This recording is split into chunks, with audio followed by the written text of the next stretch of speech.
Que é a mais 180? popular hoje. 180? Obrigado, Jim. Obrigado. Você é muito gentil. 180 anos, cara, menos de 200 anos, que é a cerveja que hoje domina o mundo, né? Porque é uma cerveja mais barata, fácil de industrializar, é uma cerveja que quando surgiu era a cerveja mais clarinha que tinha. Então, cara, dizimou a diversidade de estilos no mundo, né? E a gente está tendo uma volta disso, da mesma maneira como você está tendo uma volta disso nos produtores de carne suína, nos produtores de embutidos, de pão, de tudo que você pode ver, e na cerveja também.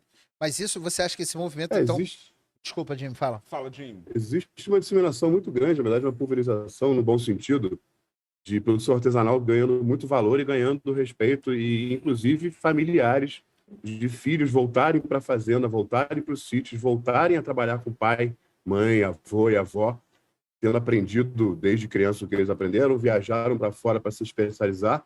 Um grande exemplo disso é o Túlio Madureira, na produção de queijos lá na região do Cerro, em Minas Gerais. Ele hoje é presidente da associação, e aí não só queijo, pode ficar queijo, charcutaria, salumeria, toda a produção, inclusive de raças de vários animais diferentes, desde o porco, como o Padilha falou tão bem, quanto bovinos. A gente tem uma produção orgânica, artesanal, muito mais bem cuidada, muito mais de amor pela arte, pela gastronomia, pelo que se faz, pela qualidade do produto e do processo, do que a gente tinha antigamente. Assim, não é demérito do que aconteceu, simplesmente o lançamento da Pilsen e de tantas outras coisas dentro da gastronomia acabou ocupando o mundo, porque foi fácil de você comprar, na escala de produção ela fica muito mais barata para a população, então você consegue atingir muito mais gente, mas tem que considerar isso tudo como porta de entrada para você apresentar essa produção artesanal e as pessoas começarem a sentir gostos, sabores, texturas novas de coisas com mais qualidade, que é justamente o que está acontecendo desde os anos 80, com um pico muito mais alto agora nos anos 2000, que a gente tem visto aí com tantas feiras gastronômicas, tantas mundiais da LABR, tantos eventos grandiosos valorizando o pequeno produtor e essa pequena produção de qualidade artesanal, que é fantástico. E a gente vivia num Eu mundo que era um falo pra mundo caralho. industrial, né, cara? Então, assim, a lógica da indústria era a produção em escala para as grandes massas. Então, você diminuía o seu portfólio, né?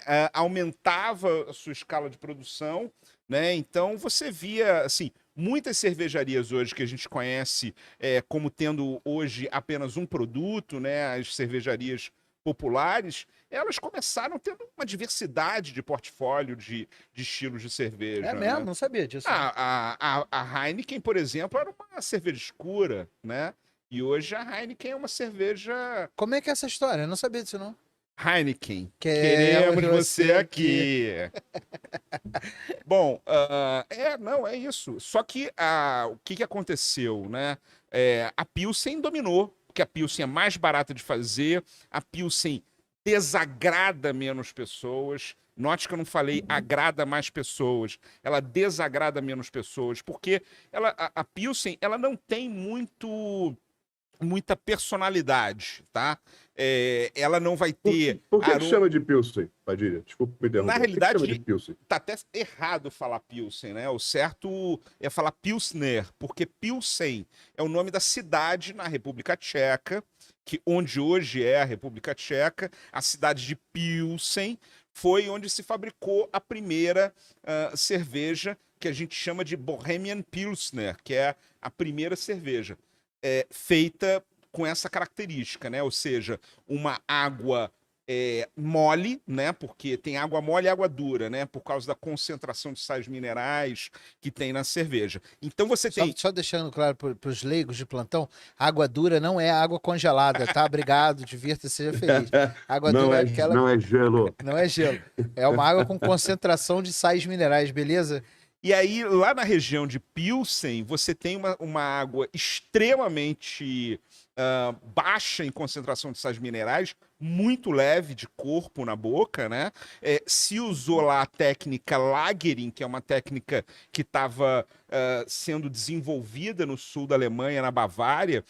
Um cervejeiro chamado Joseph Grove foi lá fazer essa cerveja, e ele usou o lúpulo da região, que é o Saaz. Então você tem uma cerveja extremamente cristalina, uma cerveja fácil de beber, espuminha branca, né? E uma cerveja com aroma floral, que é o que predomina de sensorial no Saaz, né? E essa cerveja dominou. E uma cerveja barata de fazer, né? Então, mais barata do que outras cervejas que têm mais ingredientes ou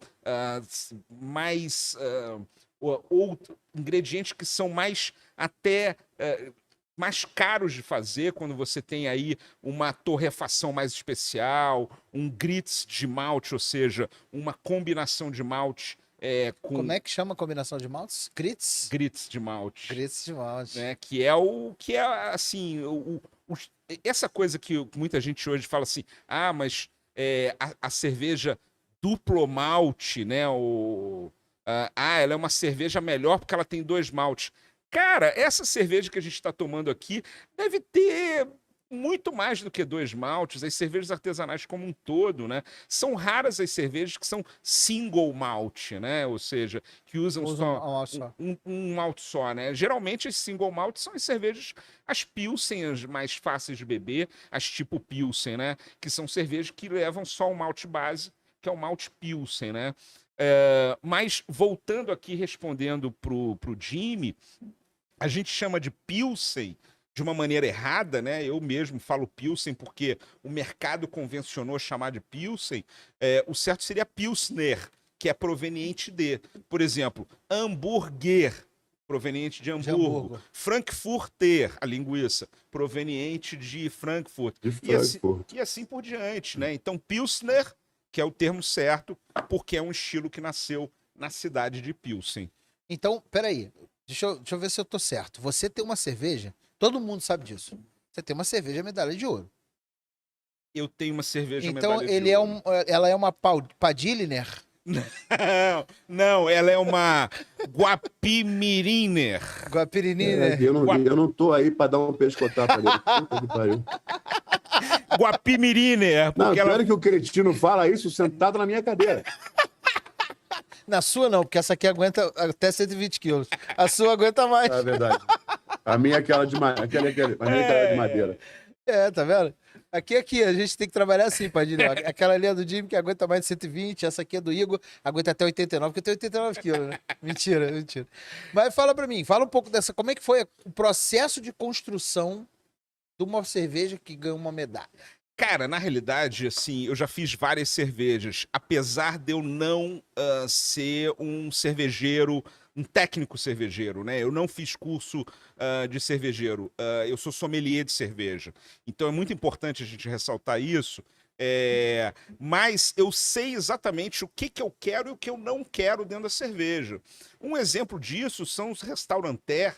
Falei certo? Restauranter? Falou. Os restauranter que não são cozinheiros, né? E tem uns montes aí, só para citar um exemplo de uma pessoa que eu gosto, a Cris Beltrão, né, do Bazar, por exemplo, ela não é chefe, ela não vai lá para a cozinha, até pode ir, talvez, por prazer, né? Mas ela sabe o que ela quer, ela conhece restaurantes do mundo inteiro e ela sabe como é que ela quer um prato ou como ela não quer um prato, né? E eu, como sommelier, depois de mais de 12 anos de experiência, eu sei como é que eu quero uma cerveja e como eu não quero uma cerveja. E aí eu sento com um cervejeiro e falo assim, olha, vamos fazer esse estilo por aqui, por ali, vamos usar essa referência, vamos usar aquela referência. Ele conversa comigo, como é que você quer o corpo, como é que você quer o teor alcoólico, como é que você quer o amargor. E eu, como jurado de cerveja, de concurso de cerveja, né, e mestre em estilos de cerveja, formado pela Siebel Institute de Chicago. Tô lendo isso aqui agora. Pois é, eu acabo conhecendo por necessidade de profissão os estilos muito bem, né? E aí eu falo assim, olha, eu quero a cerveja dessa maneira, não pode ter isso, tem que ter aquilo, vamos por aqui, vamos por ali. E é assim que eu faço. Eu faço cerveja para clientes meus, né?